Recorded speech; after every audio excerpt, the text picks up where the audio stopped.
Hello, my name is Jim Newell. I'm Deputy Leader of the Rejoin EU Party.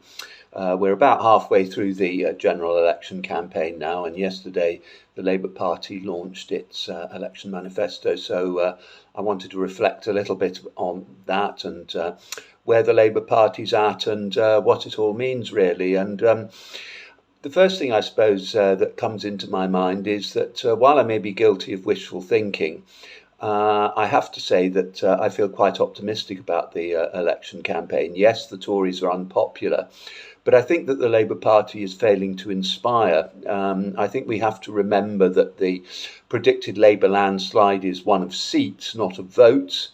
Its 38% is not great, and it's equal or exceeded by Tories and the Reform Party in some opinion polls.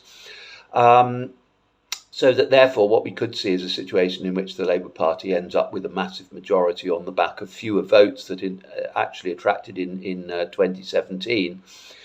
This thanks to the electoral system and a low turnout. In short, many, I think, will either not vote or perhaps want to cast a protest vote, which augurs well for the Rejoin EU Party. So therefore that the coming political situation is likely to be very, very interesting, to say the least. It seems to me that the BBC's assessment of the Labour manifesto is about right. Very few surprises seem to be the most predominant verdict of BBC journalists yesterday. It seems to me that the manifesto itself is almost entirely centred around the idea that Labour in government will be more competent than the Conservatives, that achieving improvements to voters' material circumstances is a matter of making a series of technical changes the Tories have either been too stupid or too irresponsible to put in place, without really a word being said about any of the normative issues around redistribution, growing inequality and so forth.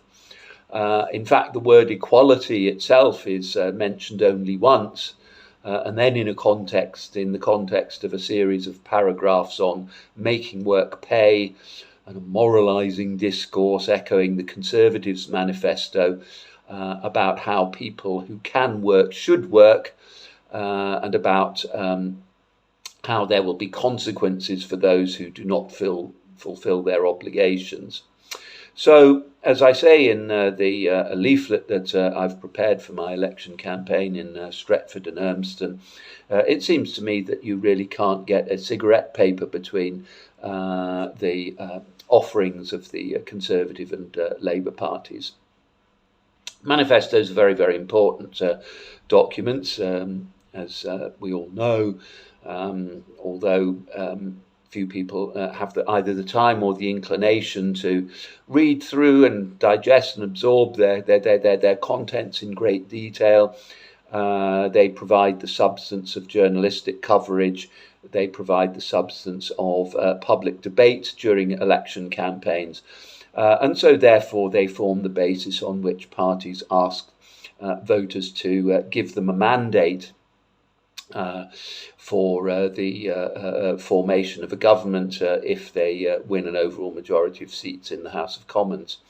So, as I say, manifestos are very, very important documents.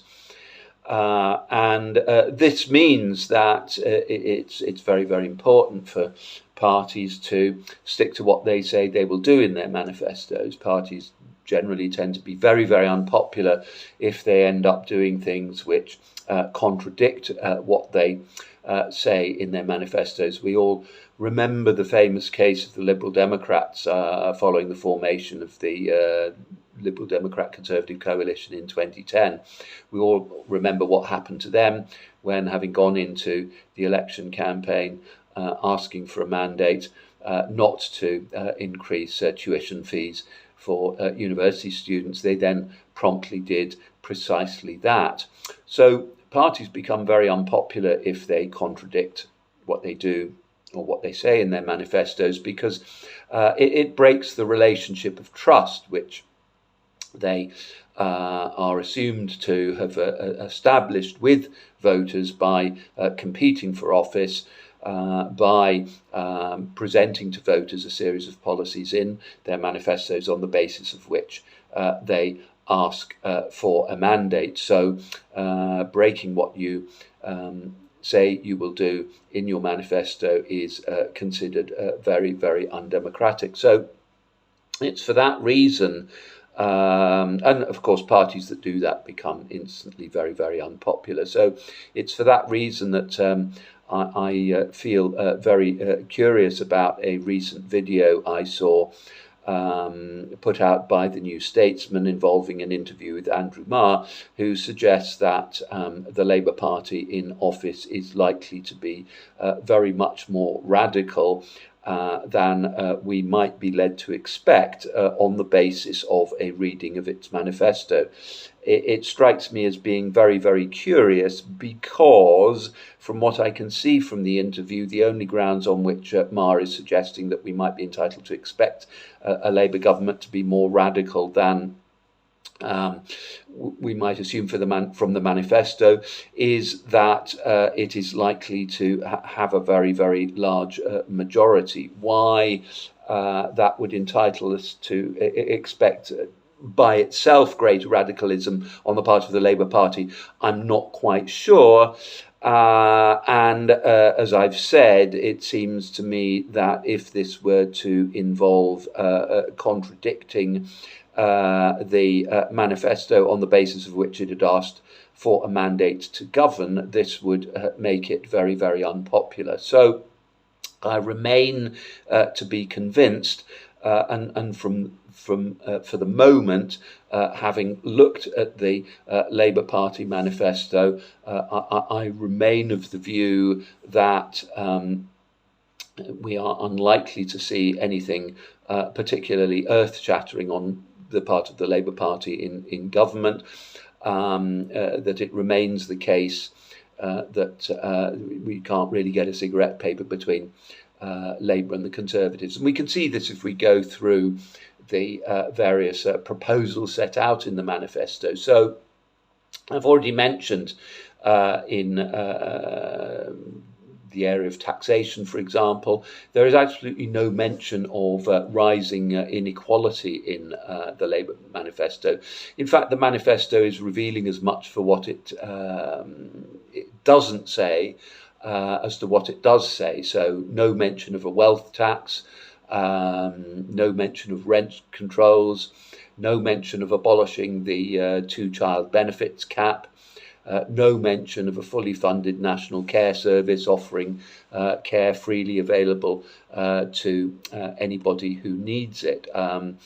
The Labour Party, just like the Conservative Party, claim that they will not increase taxation. They say that there will be no return to austerity under the Labour Party. In other words, there'll be no cuts to public expenditure. So when they're then asked, okay, if the growth necessary to maintain this combination, this happy combination of no tax rises, no cuts to public expenditure fails to materialise, what will you do then? And when you ask them, how are you going to achieve the increased growth, given that the United Kingdom is outside the EU and therefore essentially cut off, or at least facing enormous barriers to trade with its largest trading partners, how will you actually achieve the growth? Very, very difficult to get a clear answer from them. My guess would be that the Labour Party will find it very, very difficult to achieve the claimed growth. Growth is something, incidentally, which all parties, left, right and centre, claim to be able to achieve, but it's not very clear exactly how they will go about, how they'll actually succeed in achieving it. And so it seems to me that we could well see a situation developing in which the Labour Party rapidly becomes very, very unpopular, perhaps as unpopular as the Conservatives are at the moment.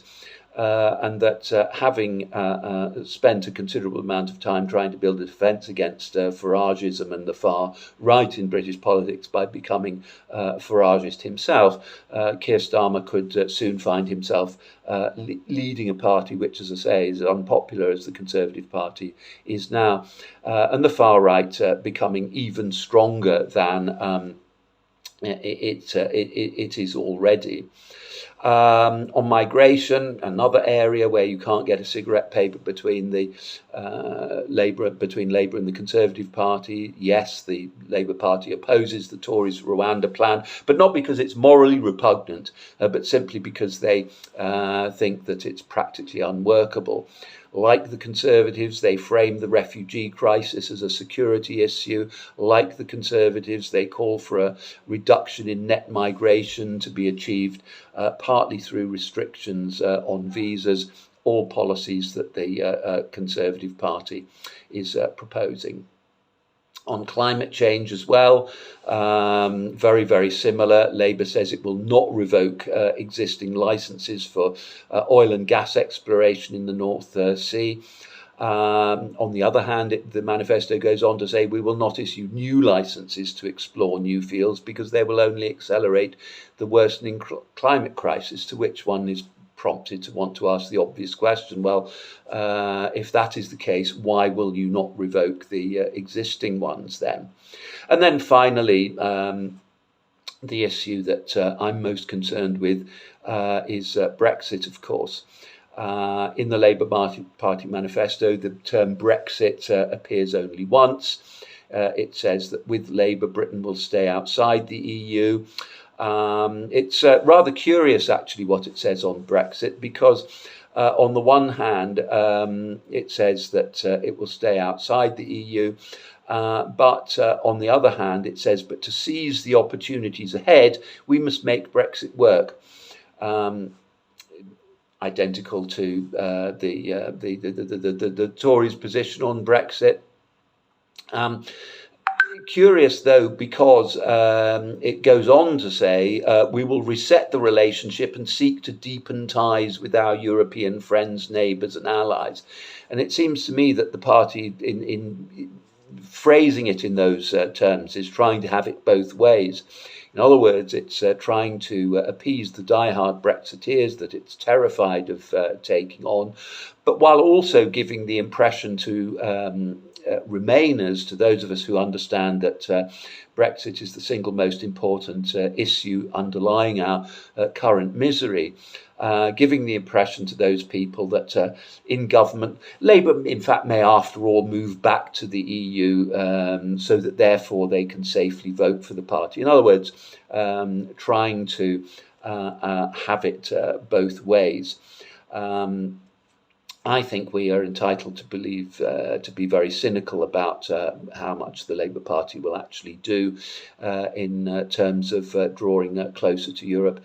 As I say, parties make themselves very unpopular when they do things for which they cannot claim a mandate by virtue of what they've actually said they will do in their manifesto. So it seems to me, as I said at the beginning, that we cannot really get a cigarette paper between Labour and the Conservative Party.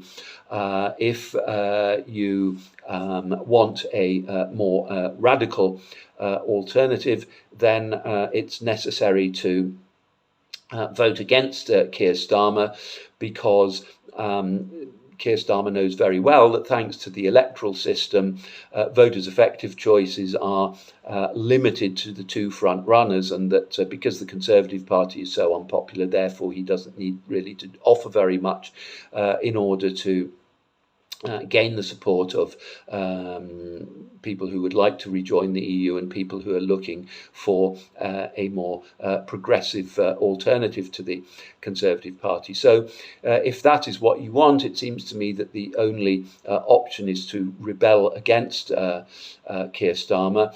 The Rejoin EU Party is unlikely to win seats, admittedly, but an increase in the proportion of the vote taken by the party will represent a considerable shot in the arm for progressive people in British politics, for the movement to join the European Union.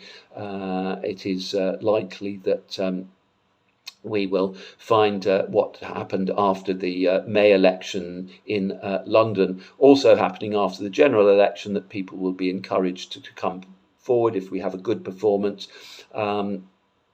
That will make it easier for us to spread our message at subsequent elections. In other words, we'll be able to set in motion a virtuous circle of rising support, greater ease with which we can spread our message, more people coming forward to support us, and so forth and so on. So please vote for the Rejoin EU Party in the general election. Really, the Rejoin EU Party is the only progressive alternative to the Conservatives. You can't get a cigarette paper between Labour and the Conservative Party, so really we are the only feasible alternative for those who consider themselves as having progressive pro-EU positions in British politics. Thank you for your kind attention and enjoy the rest of the day.